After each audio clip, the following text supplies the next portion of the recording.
Glad to. Thank you. Good morning, everybody. Dan Bates, President and CEO, Greater Hamilton Chamber of Commerce. We are thrilled you have joined us here today. We have Mark Hecquet as our speaker, so we're very excited about that. We're going to have a great conversation, I think, about everything that's going on that has to do with hospitality. So can't wait to hear that conversation and be involved.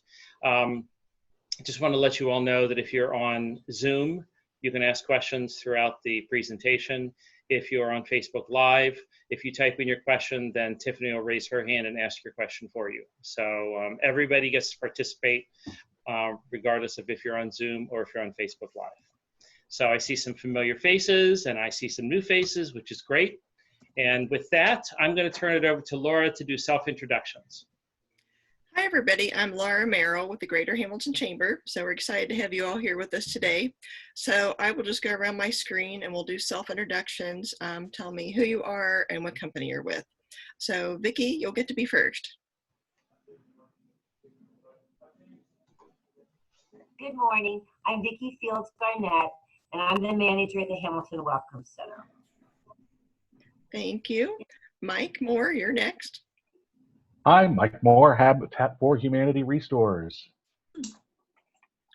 Laurie. Hi, I'm Laurie Santel with Stay Play Made Simple. Tammy. Tammy Walton, the Greater Hamilton Chamber. And Zach. Get off mute here. Zach Bohannon from Congressman Warren Davidson's office. Great. Well, welcome. We're glad to have you all here. So Tiffany, do you want to introduce yourself? I'm Tiffany with the Greater Hamilton Chamber. All right. So Mark, we will bring it over to you so you can get started. Okay. Thanks again, Mark, for joining us. I'm going to jump in here real quick. Mark is President and CEO of Butler County Visitors Bureau. And we thought we would actually start out, Mark, by saying, so what does the Visitors Bureau do? And, you know, I think there might be people out there that have heard of it, but say, I wonder what they actually do. Well, good morning, everyone, and thank you for the opportunity to join you on this morning and chat a little about what's going on in the travel industry and all that. So, yeah, the Visitors Bureau, just I'll give you guys a quick overview of what we're about, what our purpose is and intent. We were formed back in 2006 through the county commissioners. We are funded through a transient hotel tax. So a small portion of the hotel bill of someone staying in Butler County goes towards our organization. So what do we do? Our, you know, on a sort of 30,000-foot level purpose is to economically enhance our county through travel and tourism. We do that in a variety of different ways, from very progressive marketing campaigns. We are, in essence, the destination marketing organization for Butler County. So we put out campaigns throughout the country, even the world for that matter, putting Butler County on the map with the hope to entice people to come visit.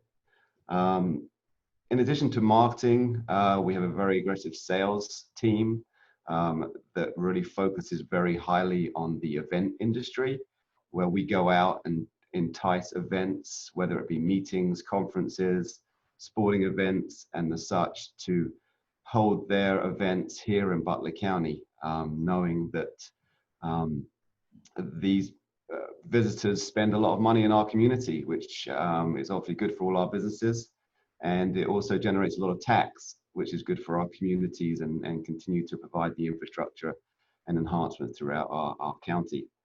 And the third piece is we kind of view ourselves as somewhat stewards of the county from a infrastructure standpoint. So we look very closely at the elements of our county and where there are opportunities to develop products perhaps, or support communities as they look to enhance their communities and help some funding or some research in those things. So we're a small operation.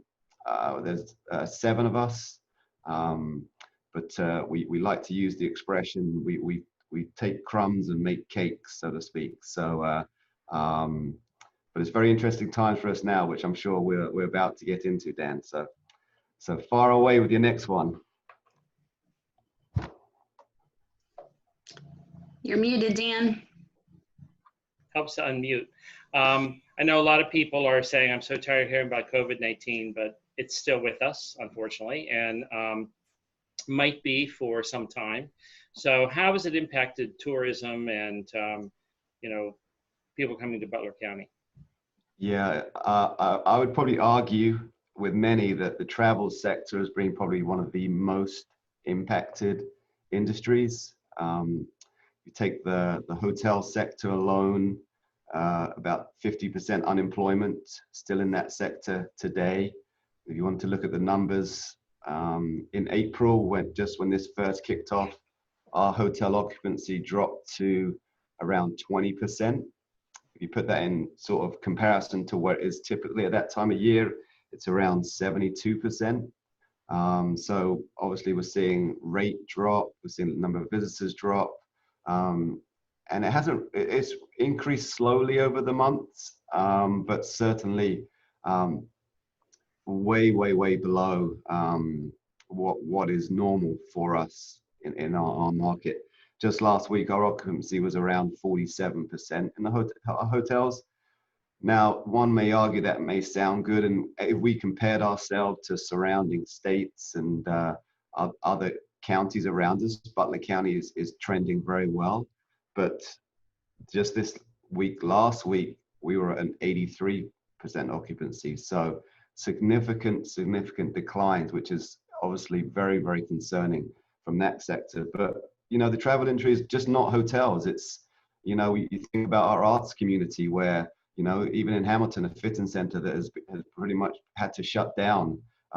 Any sort of indoor venue is really struggling with the number of people. As we have attractions over here in Westchester, an entertainment junction, which is a very indoor product, kid friendly, that is really has to limit its number of people coming in. The restaurant community, we've all heard about it. One of the keys to our county and its success is its small business and its uniqueness. And there's a lot of fear that our county is going to lose some of these unique restaurants, attractions, and the lack of business has really decimated us from many fronts. I hear talking about travel, people think about travel, about going on vacation. It's a much broader topic than that. That's just one very small segment, and it's not really a segment Butler County really is really that involved with. We do have some leisure travelers, but we think about meetings. The business side of our meetings in our county is really significant. If you honestly tried to get a hotel Tuesday, Wednesday, Thursday in a normal year, you would really struggle because we have a real high level of business travel. And as we all know, business travel has really come to a grinding halt. As we put it in perspective, Dan, it's a good question. How bad is it? Just to sort of, for a phrase, it is expected once the dust clears that the impact of this on our travel industry will be 9 times worse than it was from the recession in 2008 and 9. They're forecasting it's going to take about 4 to 5 years to actually return to the levels it was previously. So painting a pretty bleak picture, to be honest, but hopefully we get some questions. I'll be able to paint a little nicer picture as we look forward and things hope to get better. So yeah, pretty bleak, to be honest, Dan. Let's try to find a little bit more encouraging conversation here. Your honesty is much appreciated, Mark. But yeah, that is just incredible. So let's tie that right into Spooky Nook, and I know that Visitors Bureau has been working with Spooky Nook for years at this point. So tied into what you were just talking about, what do you think Spooky Nook is going to do for the region, and what's your perspective on this? Will that help us recover faster?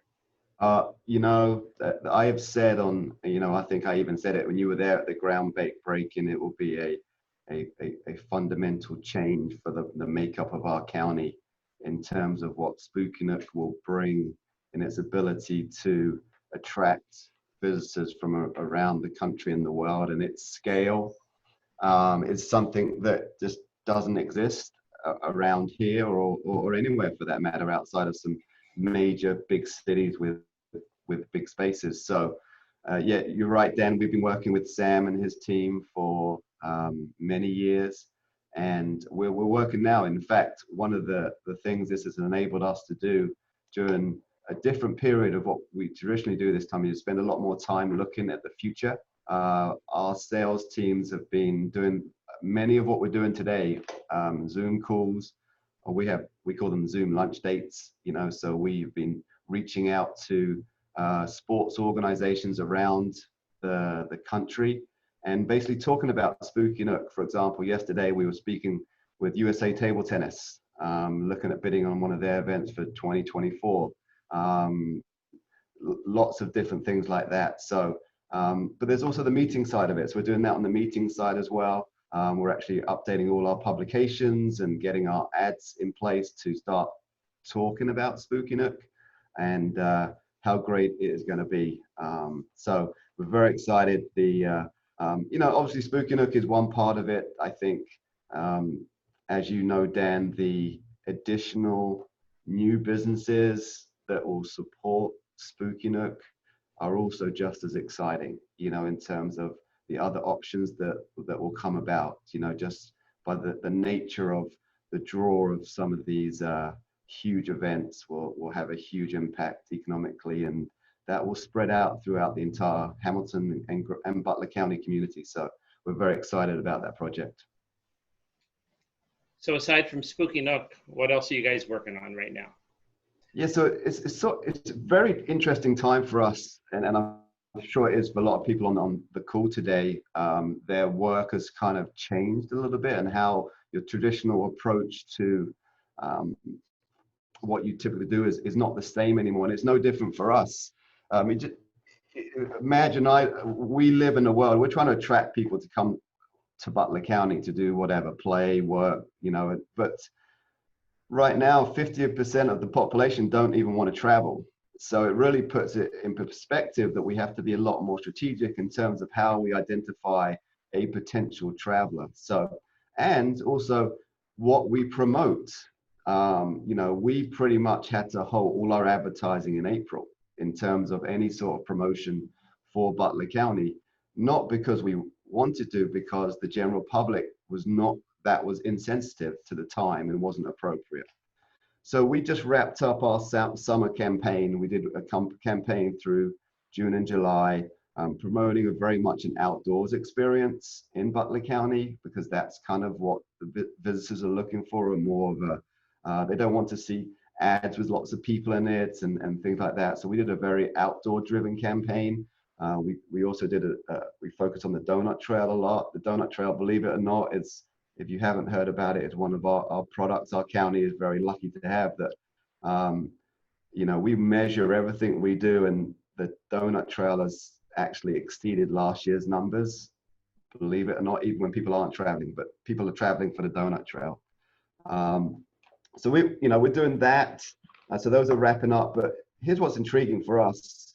So we're looking very closely at what the schools are doing, because we believe that as we move into the fall, there are a few travel segments that are actually going to materialize that we've never really marketed to before. One is this concept of road schooling, whereby as a lot of kids go to this virtual world and they're living in this virtual world of education, they can pretty much be on the road wherever they want. Their parents could be in New Mexico and they could be learning in Lakota, so to speak. So is there a way to this whole concept of travel, and you know, people are going to want to get out but still be able to learn? So we're looking how we can adapt to that. And the second thing with that is I think there is a sort of a movement that parents want to help in that education process. I think there's some concern that the online is not as robust as an in-person.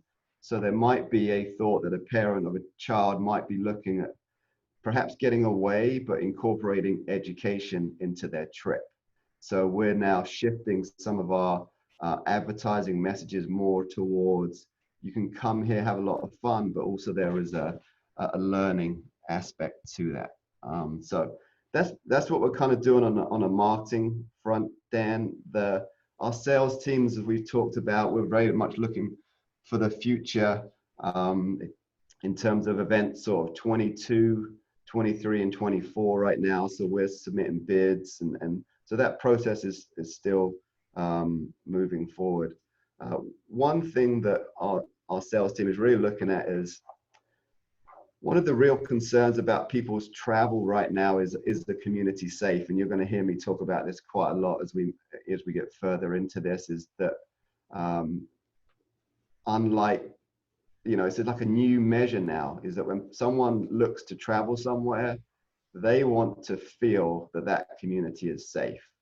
So we are now engaged in initiatives in how to make sure our, let's say, Hamilton, Butler County is safe, and then how do we convey that message? So we're looking at all our meeting venues and sort of an accreditation process to make sure that when it's good for these places to open up again, they have the highest level of accreditation, and we can convey very much a safety message to them.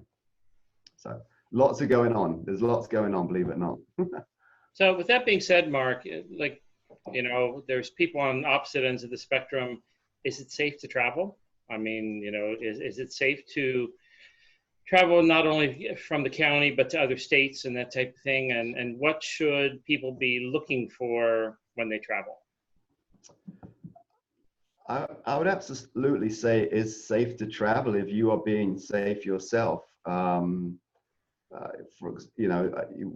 hear all the states that are having hotspots and things like that, so we have to be wary of that. But I have traveled recently. I traveled this past weekend to Kentucky, and I would just say it's just different. I think you can't expect how it used to be. That these safety measures are in place if you stay at a hotel, and some hotels just don't have the same amenities just because they just can't provide that right now. That's not a safe way to provide things. But it's just, we experience it in our own county. It's just different if we go out to eat. It's just if we go to a store, it's just a different experience. So I think our travel preferences have changed. So we're looking for different things, so, ordinarily, perhaps if you were looking at a theme park, maybe you're looking to go hiking. It's just a different environment.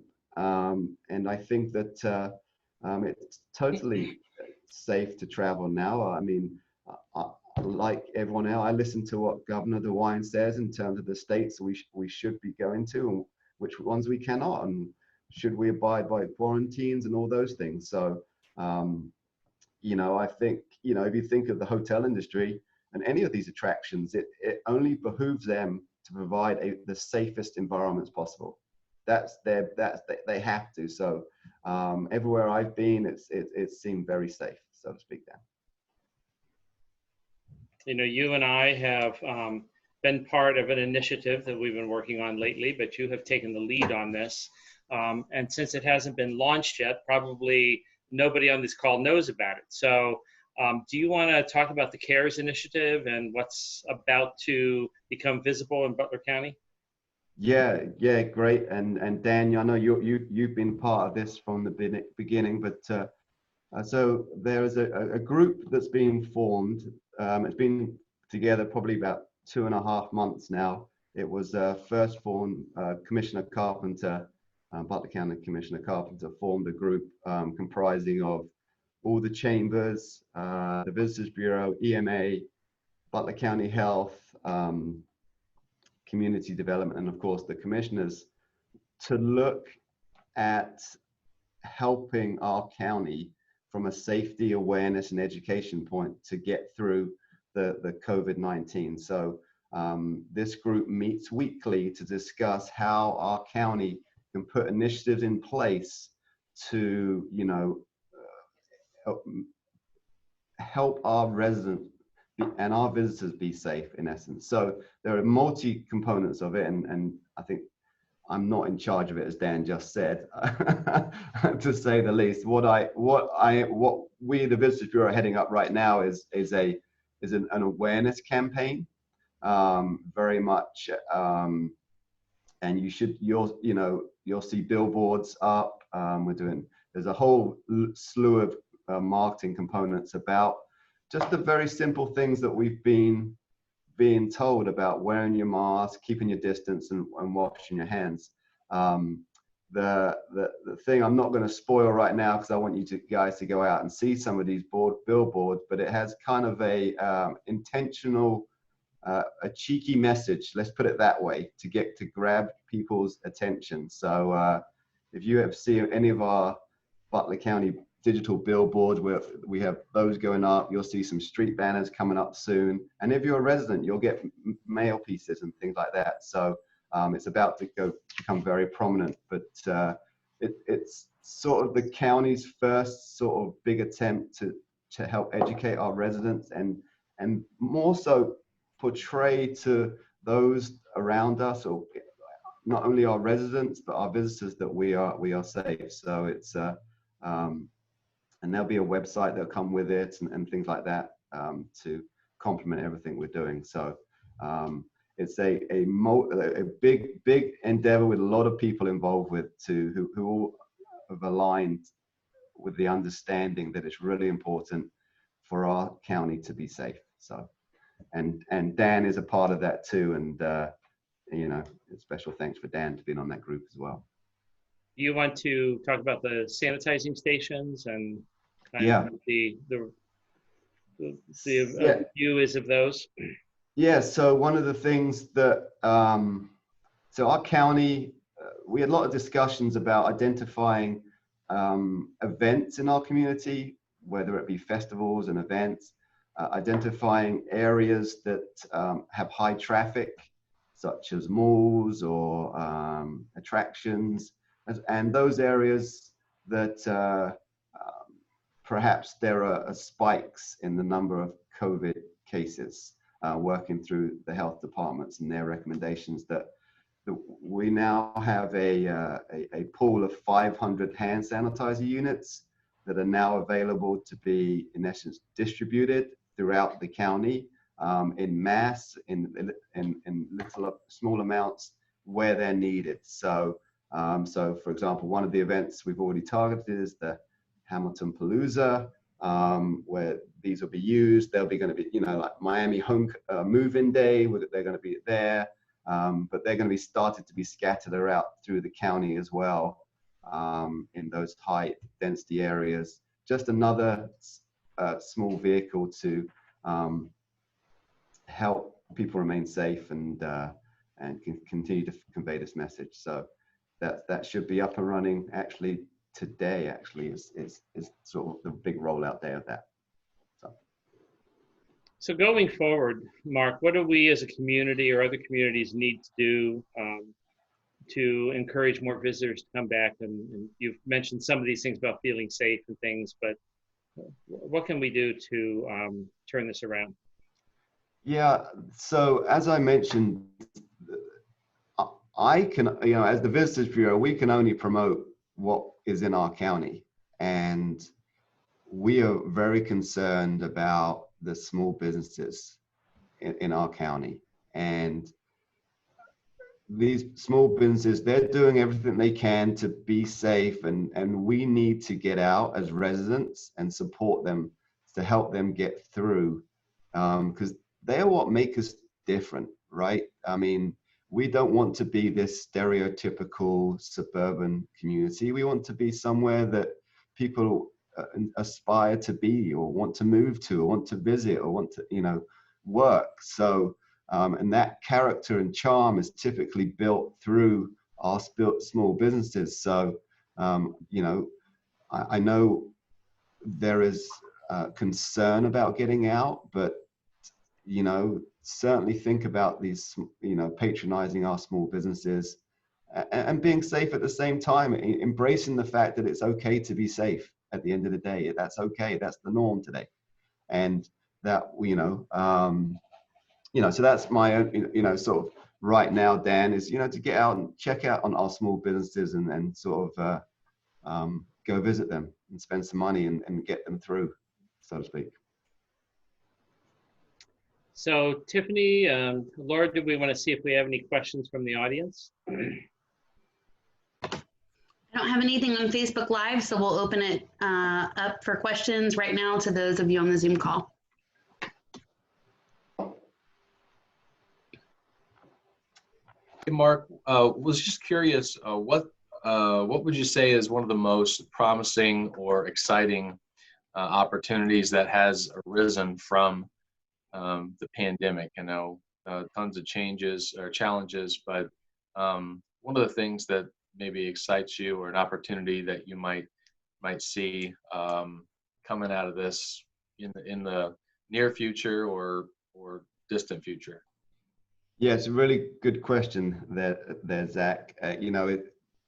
Like most businesses, this has enabled us to look sort of an inside out in terms of what we do and how we approach our work. And are there segments of the travel sector that perhaps we haven't looked at, that perhaps we should be at? One of those is actually the weddings market. We think that is a very viable market in the short term, and there's going to be a huge built up pent up demand with that sector that we are aggressively marketing to right now to try and, which we haven't ordinarily, and we think that will help in the short term, especially sort of on this weekend business, because as most people in our county, we see it, we rely a lot on these youth sporting events, and I see Laurie Santel on the call there, and she's going to nod her head like, and our youth sporting segment has taken a huge hit, and that weekend business, although it's been okay because baseball has been allowed to be played, so we've seen some things of that, there is concern moving into the fall, what is going to become of that. But in the short time, we're looking at weddings, as a segment. There's, Ohio travel is another segment that we do spend a lot of time is just visiting friends and family. We think we've seen in the past around on the other side of a recession, people become a lot more into sort of visiting friends and family. It brings a bond with each other. So people want to get and travel and meet with their families. So we're looking at that segment. So you look at sort of family reunions, but all of these things are certainly restricted right now with our, the numbers of people that can meet. So, but it's a really good question, and it changes every day. I have to admit, it really does. I mean, it's you have to be very nimble and kind of, we're moving at the speed our state moves at, in terms of when, we get a lot of questions of, well, Mark, can I visit today? And sometimes I have to say no, but because of sort of restrictions, so to speak. I mean, we had a few sports groups want to come right now, and they're not able to come right now. So it's just it's different. The other thing that's changed, Zach, is how we talk to visitors. We now are more in this inspiration messaging, like we're inspiring people to come in the future. So we're talking more about making people feel good about themselves, but yet, we will travel again and it'll be okay, so to speak. So yeah, that's a good question. Thank you, Mark. Well, I would say one thing that Congressman Davidson and at the federal level is, I would like to say a word of thanks, because there is certainly a recognition right now at the federal level of the impact on travel. And there's lots of ideas of how to restart the travel industry. And we're hoping that several of those go through, one of which is a actual travel tax credit, potentially, that could be put in place to, obviously, if you travel, there'll be a credit on some travel related items, which will certainly be a huge boost, similar to what was done 2008 and 9 for the housing industry to help, get that going again. So hoping that continues to move forward, because it'll be a huge shot in the arm, and much needed shot in the arm, to get our travel sector moving again. Yeah, that's great to know. Good feedback. Thank you.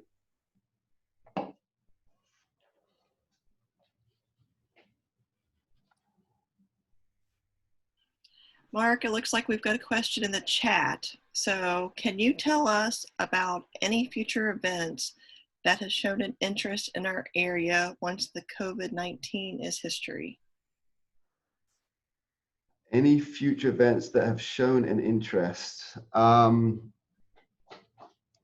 It's kind of a broad question. I'm just trying to figure out how to best answer that one. So let's take Spooky Nook. If you want to talk about Spooky Nook, tremendous interest in that. Tremendous. There is, in the event industry or that business, it's important to remember that those planners typically work many years in advance. So they're not even thinking COVID right now. That's just a blip. It's gone. The 2020 year is a total disaster. So they've moved on. So I can't tell you specifics, because there's a lot of negotiation and things that go into bringing events, but the event business is not going away. Let's put it that way.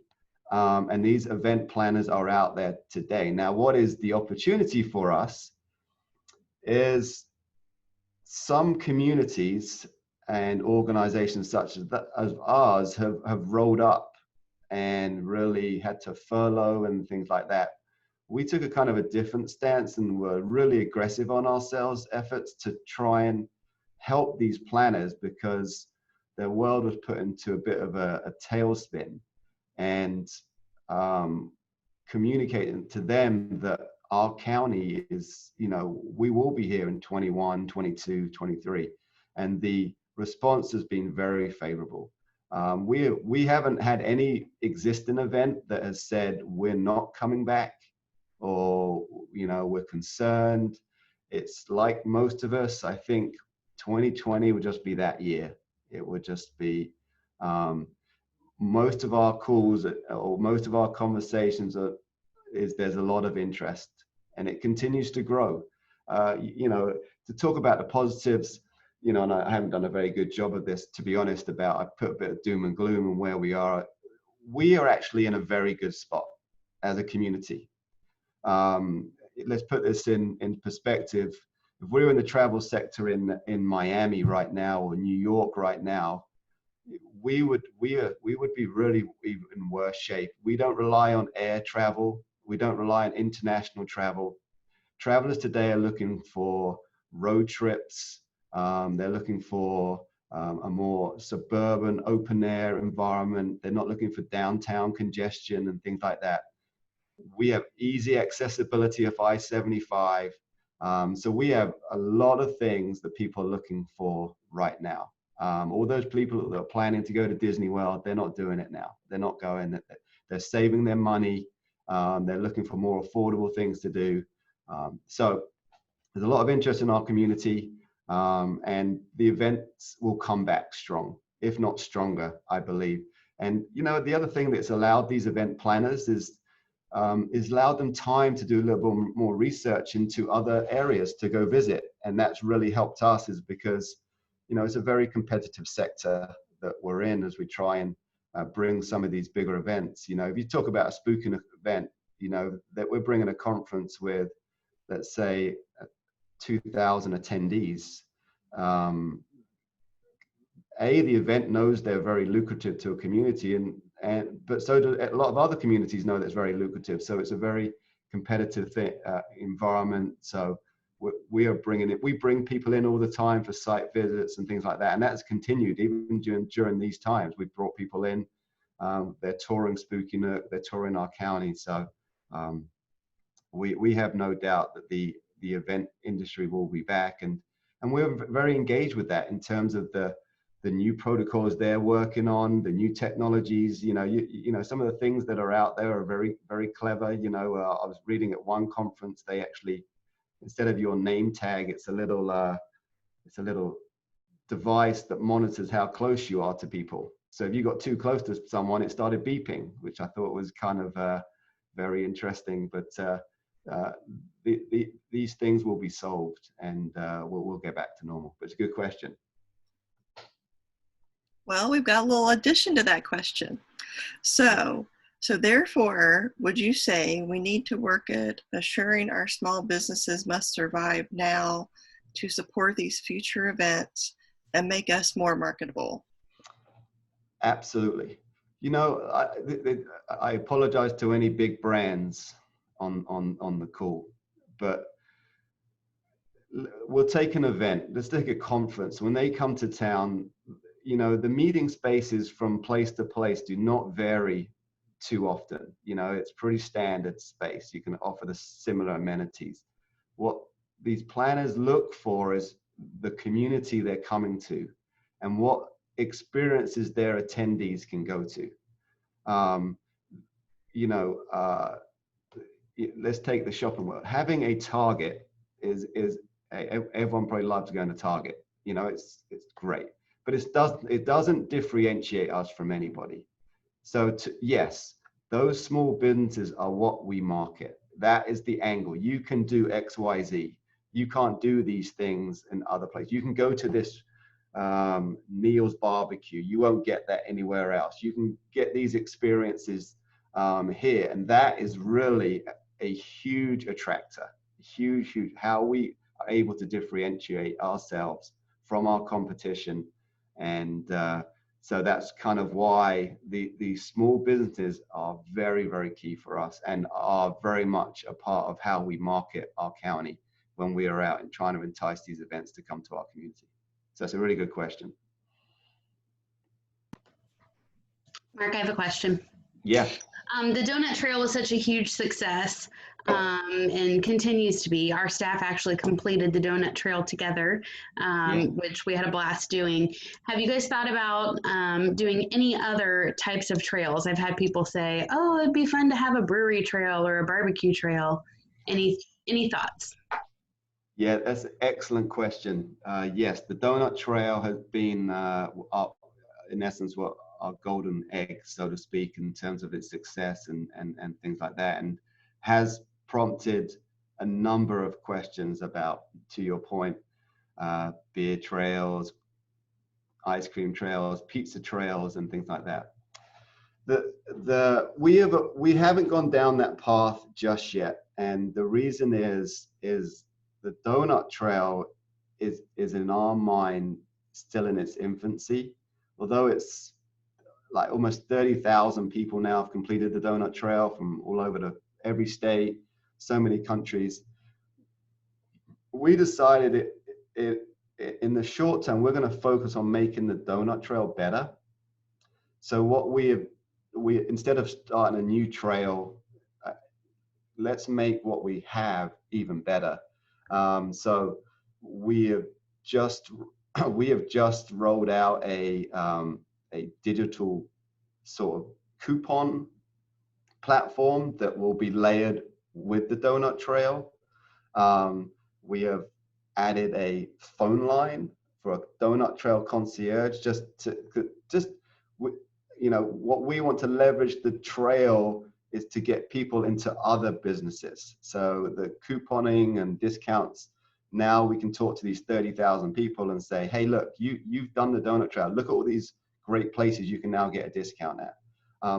So what we're trying to do is to actually focus on the Doughnut Trail. We've got this very loyal audience. How can we now convert them, perhaps to come back, but actually now go frequent some of these other businesses?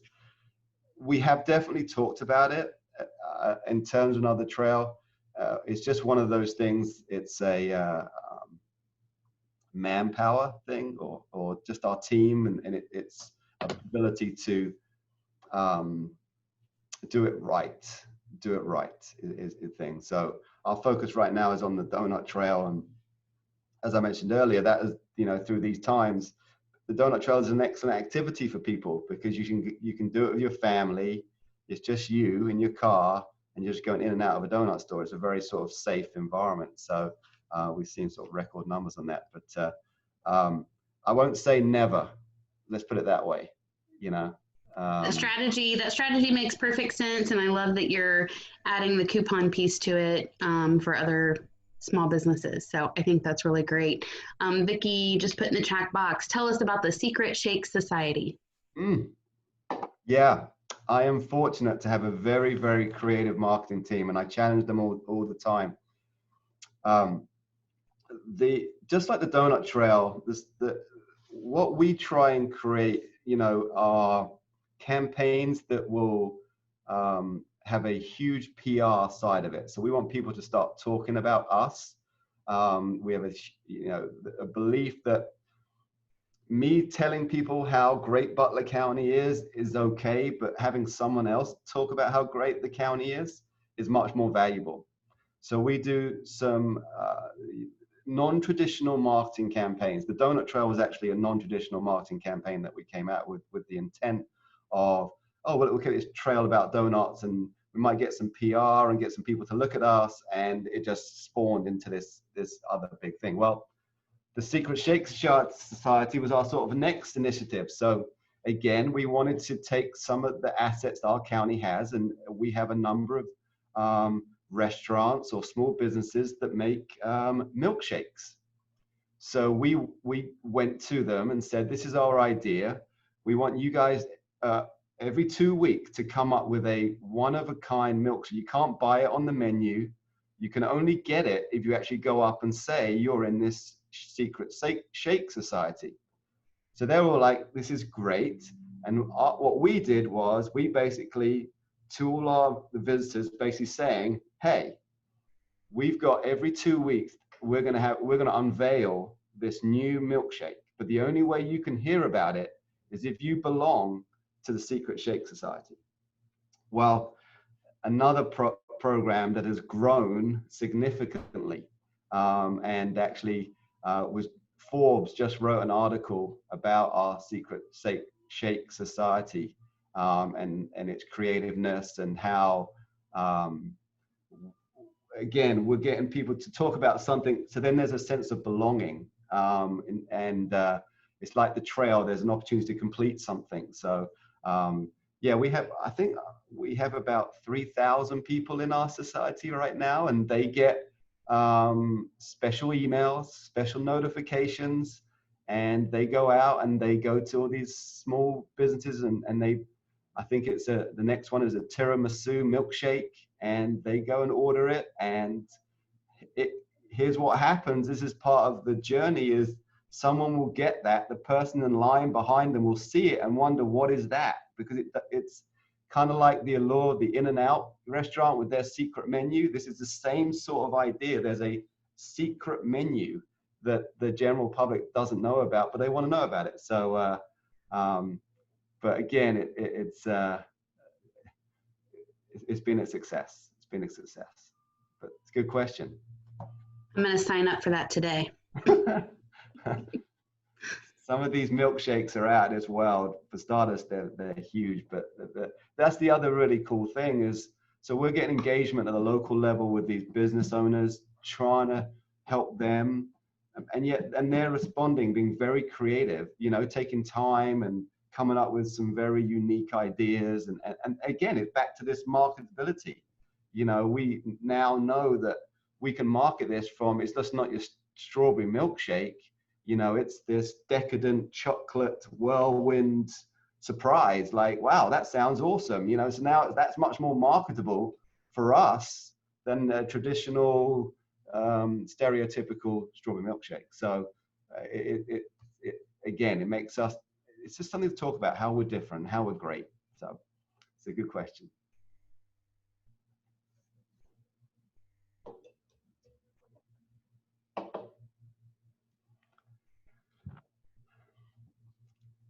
Any more questions? Everyone's on mute.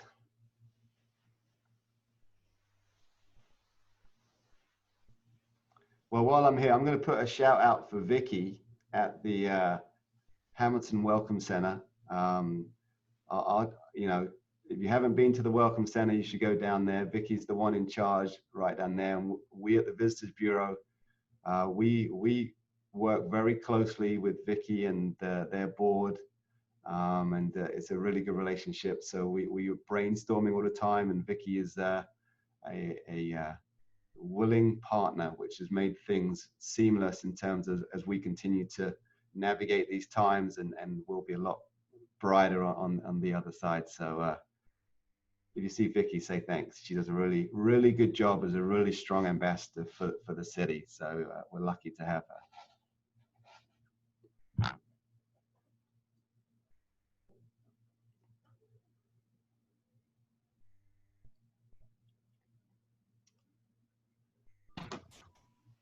All right, anyone else? Yeah, I have a quick question. This is Ryan. Did you say the website for the CARES initiative was up yet or not? Unfortunately, it is not. The commission has only awarded some funding a week ago, last Monday. So we're in the process of putting all those pieces together. We're actually focusing on the visual elements. Then the web, they're easier to get out quicker and forming a website. So website's a little bit tricky because the data part of it, we're trying to work through health and understand how to get the right data feeds from them, because there's lots of questions coming to health right now. We're trying to alleviate that in terms of some of the, you know, like, where can I go get tested? You know, what do I need to do if an employee gets sick? You know, those kind of sort of questions. So that'll be up probably in about 2 weeks. Okay, thank you. Yeah, the Secret Shake Society, that's amazing. I just joined. Very cool.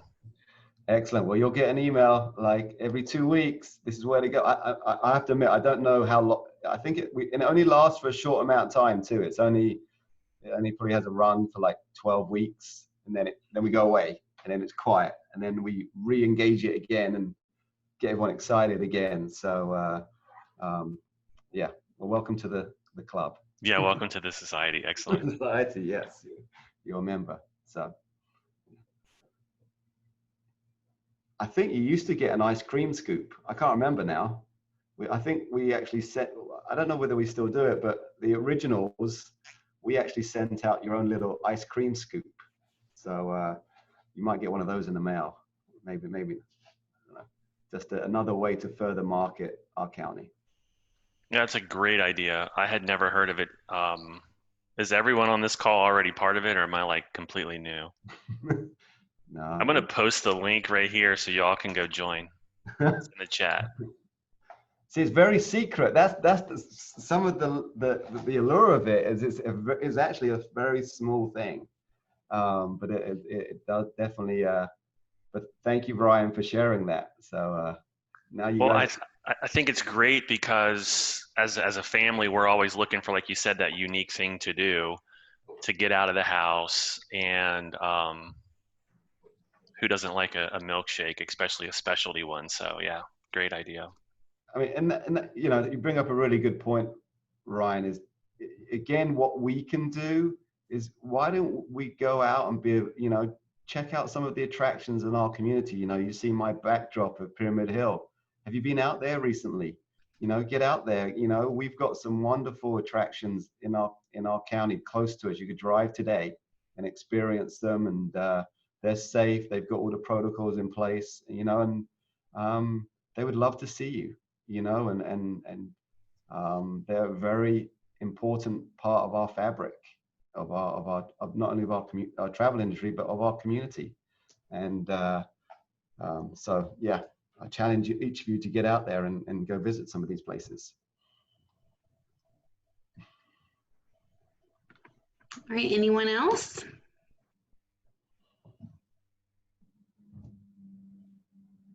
All right, well, thank you so much, Mark.